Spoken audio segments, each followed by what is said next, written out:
Installing a new processor is one of the most important things that you can do on your PC.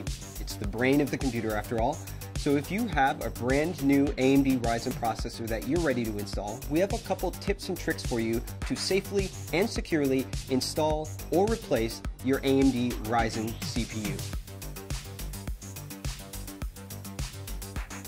The first thing that you have to know is that electrostatic discharge, or the little zaps that you build up by shuffling around on carpet, those can actually be dangerous for the sensitive electronic components in a CPU.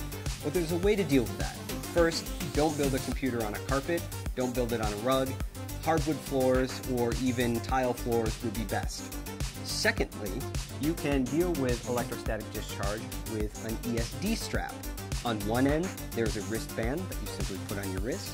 And on the other end, there is sometimes a plug, like ours, which goes into a technical bench that is grounded, or there's a clip. The type that you might buy from the store is probably going to have a clip.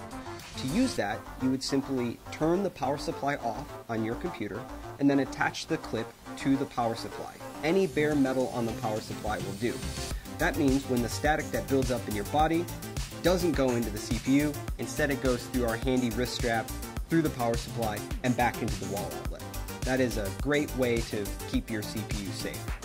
The next thing that you'll want to do is install the processor. Now that you're grounded with your wrist strap, you'll be able to take the AMD Ryzen CPU out of its bubble packaging. And when you do that, take note. In the lower left-hand corner, there is a golden triangle. That golden triangle lines up with a triangle that's also on our processor socket. So you'll want to turn the CPU to match the two triangles up. And then you lift the metal arm on the CPU socket, and then you simply drop the processor into the socket. My CPU dropped in effortlessly.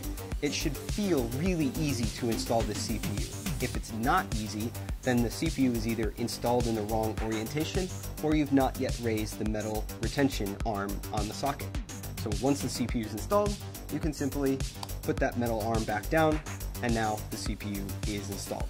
And if there was any electrostatic discharge, that wrist strap that you would have took care of that for you automatically. Now the next thing, and our last step, is to install the heatsink.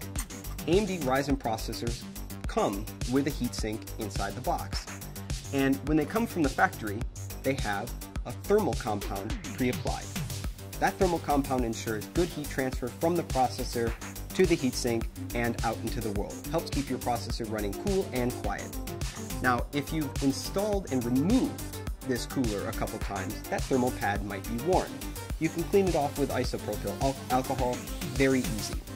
Now, what happens when that thermal pad gets worn out is that it must be replaced with aftermarket thermal compound. You can buy this from any online electronic retailer, and it only costs a few dollars. This thermal compound is really easy to apply, comes in a plungered syringe more often than not, and there are a few ways to put it on the processor. Many people advise a large dot the size of a pea or 2 peas in the center of the CPU, and then when you put the heatsink on, it will spread out evenly across the processor.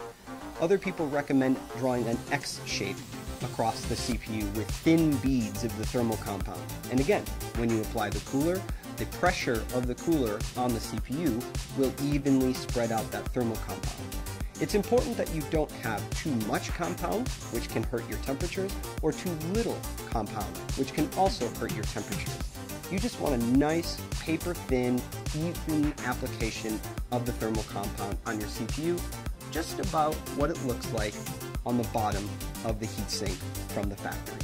And that is how you safely and securely install or replace an AMD Ryzen desktop processor in your Socket AM4 motherboard.